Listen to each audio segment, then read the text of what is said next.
Ndugu wananchi, napenda kuwafahamisha kuwa hadi sasa nchi yetu Tanzania haina mgonjwa na hali ya usalama wa afya nchini ipo vizuri. Nitarejea. Napenda kuwafahamisha Watanzania kuwa hadi sasa nchi yetu haina ugonjwa na hali ya usalama wa afya nchini iko vizuri.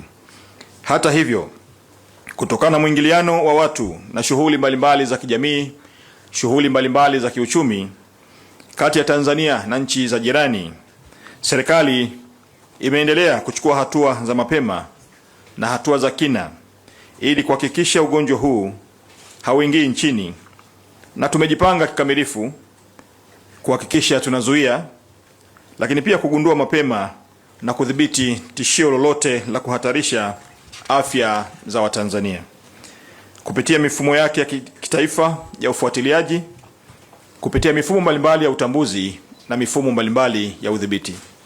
Ndugu wananchi, kufuatia tishio hilo, Wizara ya Afya ilitoa mwongozo wa wasafiri, yani Travel Advisory namba 17 ya tarehe 19 mwezi Mei 2026 kwa wasafiri wote wanaoingia nchini, ukiainisha hatua za kinga, ukiainisha hatua za udhibiti zinazopaswa kutekelezwa na wasafiri kwa mujibu wa kanuni za afya za kimataifa na sheria za afya ya jamii ili kuzuia kuingia kwa maambukizi nchini na kudhibiti uwezekano wa kusambaa kwa ugonjwa wa Ebola.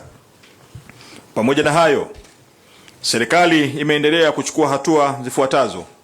Hatua ya kwanza ni kuimarisha ufuatiliaji wa tetesi katika jamii na uchunguzi wa afya kwa wasafiri wanaoingia nchini kupitia mipaka, kupitia bandari zetu na kupitia viwanja mbalimbali vya kimataifa na viwanja vya ndani ili kuweza kubaini viashiria vya ugonjwa.